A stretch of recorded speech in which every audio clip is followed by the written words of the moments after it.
बूढ़े ने दुल्हन की तरह सजी कोठी को हैरत भरी नजरों से देखा। कोठी नूर का टुकड़ा लग रही थी। बहुत से मर्द और औरतें कोठी का रुख कर रहे थे।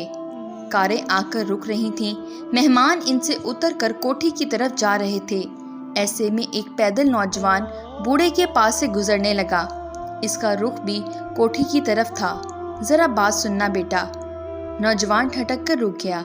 इसने नजर भरकर बूढ़े को देखा, फिर बोला, जी फरमाइए, आप भी इस कोठी में जा रहे हैं ना?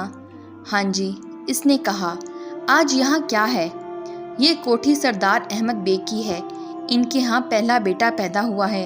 इस खुशी में उन्होंने अपने दोस्तों को दावत दी है। सरदार अहमद के यहाँ बेटा पैदा हुआ है? बूढ़े की आवाज़ मारे खुशी के बेकाबू होने लगी। हाँ क्यों, क्या बात है? क्या आप इन्हें जानते हैं? मैं तो इन्हें जानता हूँ। वो मुझे नहीं जानते। बड़े कारोबारी आदमी है ना? जी हाँ, ये तो है। इनकी तो बहुत धूमधाम है। आपको इनसे कोई काम तो नहीं? नहीं बेटा, मैं तो बस यूं ही कोठी की धूमधाम देखकर आपसे पूछ बैठा था। आपका शुक्रिया। वैसे किसी ज़माने में मेरा इनसे बहुत गहरा ताल्लुक़ था। इस ताल्लुक़ की बुनियाद पर मुझे चाहिए कि कम से कम इन्हें बेटे की पैदाइश पर मुबारकबाद तो दे दूँ। क्या ख्याल है?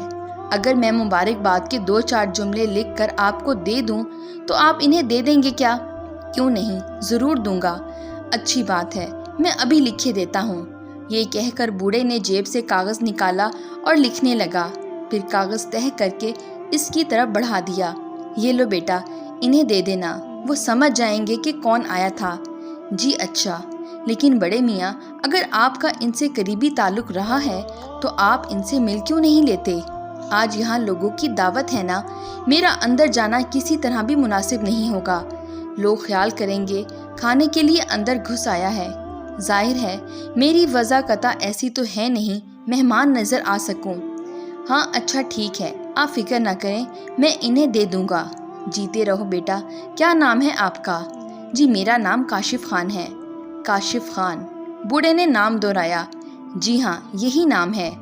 अच्छा शुक्रिया, मैं चलता हूँ। वो लगा मुड़ने। इस वक्त काशिफ खान ने इसकी आंखों में आंसू झिलमिलाते देख लिए, लेकिन वो कुछ पूछ ना सका। अलबत्ता इसने उलझन ज़रूर महसूस की। फिर वो कोठी की तरफ कदम उठाने लगा। दरवाजे पर पहुंचकर इसने मुड़कर देखा। वो देखना चाहता था बूढ़ा चला गया है या अभी खड़ा है। इसने देखा बूढ़ा भी चलते चलते मुड़कर कोठी की तरफ देख रहा था। इस बार इसकी नज़रें इस पर भी पड़ी। इसने जल्दी से रुख मोड़ लिया और कदम उठाने लगा। जब तक वो नज़रों से ओझल ना हो गया, वो कोठी के अंदर दाखिल ना हो सका। बूढ़े की नज़रों से ओझल होने पर इसने अपने दिल को टटोला। अब वहाँ पहले की निस्बत और ज़्यादा बोझ महसूस हुआ। वो इस बोझ को समझ ना सका। आखिर अंदर दाखिल हो गया। दावत शुरू हो चुकी थी। लोग खूब जोशो खरोश से खाने में मसरूफ़ थे। सरदार अहमद बेग की मसरूफियत का तो आलम ही कुछ और था। बार बार इधर उधर दौड़कर मेहमानों को पूछ रहा था। काशिफ खान ने इस पर एक नज़र डाली। कागज़ इसके हाथ में था। इसने सोचा इस वक्त ये कागज़ इसे देना मुनासिब नहीं होगा। अव्वल तो इसके पास पढ़ने का वक्त ही नहीं है। यूं ही इधर उधर कागज़ गिरा देगा। वो नज़दीक तो रहता ही है, कल किसी वक्त दे देगा। ये फैसला करने के बाद वो खाने की तरफ मुतवज्जा हो गया। दूसरे दिन रात के वक्त इसने सरदार अहमद बेग के दरवाजे पर दस्तक दी। मुलाजिम बाहर आया तो इसने सरदार अहमद बेग को पैगाम भेजा। वो इनसे मिलना चाहता है। काशिफ खान इसका करीबी पड़ोसी था और सरदार अहमद बेग इस नौजवान को बहुत पसंद करता था। कभी कभार वो इससे घर का कोई काम काज भी ले लेता था। इसने फ़ौरन ही इसे अंदर बुलवा लिया। अलेक्स लैग के बाद इसने पूछा, कहिए काशिफ साहब, कैसे आए?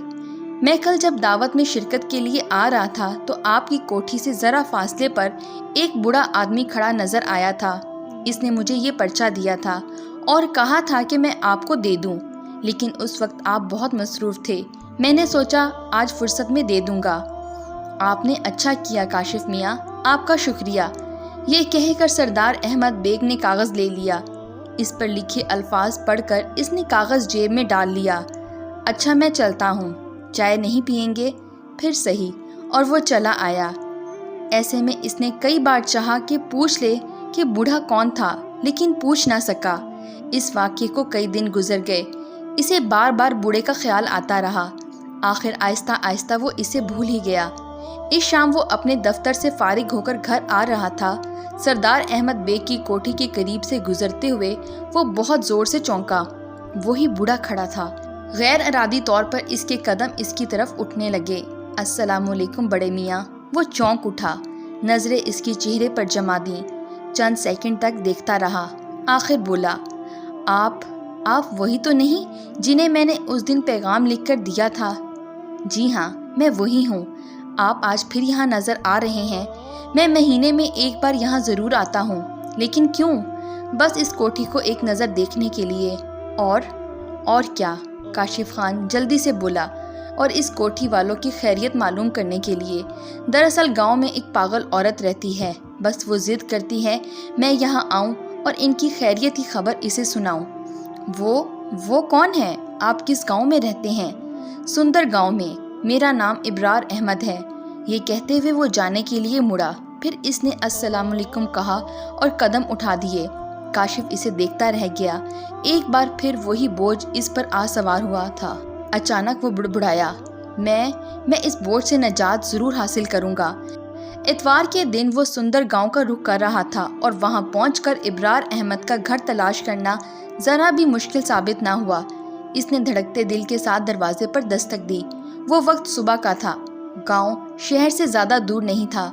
دروازہ کھلا تو ابرار احمد کی حیرت زدہ آواز سنائی دی، اوہ یہ آپ ہیں، آئیے اندر آ جائیے۔ کون ہے میاں صاحب؟ اندر سے بوڑھی عورت کی آواز سنائی دی۔ شہر سے کوئی صاحب آئے ہیں، اس نے کہا اور اسے اندر لے آیا۔ چھوٹا سا گھر تھا، 2 کمرے کا۔ اس کی ہر چیز سے غربت ٹپک رہی تھی۔ کیسے آئے بیٹا؟ میں اپنی الجھن دور کرنے کے لیے آ گیا ہوں۔ امید ہے آپ محسوس نہیں کریں گے۔ آپ کا سردار احمد بیگ صاحب سے کیا رشتہ ہے؟ آپ وہاں کیوں جاتے ہیں؟ یہ کوئی نئی کہانی نہیں، دنیا میں ایسا ہوتا ہی رہا ہے۔ ہمارے ساتھ کوئی نئی بات نہیں ہے، بس وہ زیادہ پڑھ لکھ گیا نا، ہم گواروں کو اپنے ساتھ نہیں رکھ سکتا۔ تو کیا وہ آپ کو اخراجات دیتے ہیں؟ اخراجات کی ہمیں ضرورت نہیں، ہم دونوں مل کر 2 وقت کی روٹی کما لیتے ہیں۔ دیہات میں اتنا کام سبھی کو مل جاتا ہے۔ کٹائی کا موسم ہے، سبزیاں توڑنے کا کام، یہ کام سارا سال چلتے رہتے ہیں۔ مطلب یہ کہ وہ آپ سے ملتے بھی نہیں۔ اگر ملتے تو یہاں وہاں جا کر باہر سے کیوں آنے لگے؟ بڑھیا درد بھرے انداز میں لمبا سانس بھر کر بولی، آپ نے اس دن کاغذ پر کیا لکھ کر دیا تھا؟ یہ کہ مبارک ہو، بہت آرزو تھی تمہارے ہاں بیٹا پیدا ہو۔ اگر ایسا نہ ہوتا تو ہم دونوں تڑپتے رہ جاتے۔ اب بہت سکون ہے، وہ پیدا ہو گیا جس کا انتظار تھا، بس یہ لکھ کر دے آیا تھا۔ اس کا کیا مطلب؟ وہ پیدا ہو گیا جس کا انتظار تھا۔ بیٹے تم ناشتہ کس چیز سے کرتے ہو، چائے یا لسی؟ مطلب یہ کہ آپ میرے اس سوال کا جواب نہیں دینا چاہتے۔ یہ میری اور اس بڑھیا کی خواہش ہے۔ سردار کا بیٹا بھی خوب پڑھے لکھے، بہت بڑا کاروباری آدمی بنے۔ اور کیا؟ اس نے بے چین ہو کر کہا۔ مجھے اور اس سے آگے کیا کہنا چاہیے سردار کی ماں؟ وہ ایک ایسی خواہش ہے جس کو ہم بیان نہیں کر سکتے، کوشش کریں تب بھی۔ بڑھیا بولی، لیکن بیٹا ایک دن آئے گا جب تمہیں اس سوال کا جواب خود بخود مل جائے گا۔ میرا بوجھ اتر گیا، اب میں کوئی بے چینی محسوس نہیں کر رہا۔ کاشف خان کے منہ سے نکلا، اللہ کا شکر ادا کرو میاں۔ پھر وہ ان کے گھر کا سادہ ناشتہ کر کے وہاں سے چلا آیا۔ 30 سال بعد اسے اس سوال کا جواب مل گیا۔ سردار احمد بیگ کا کاروبار ان 30 سالوں میں بالکل ختم ہو چکا تھا۔ کوٹھی بک چکی تھی اور اب وہ کرائے کے مکان میں رہتا تھا۔ بڑھاپا اس پر بری طرح سوار ہو چکا تھا، تاہم اس نے اپنی کاروباری زندگی میں اپنے بیٹے کو اعلیٰ تعلیم ضرور دلوائی تھی۔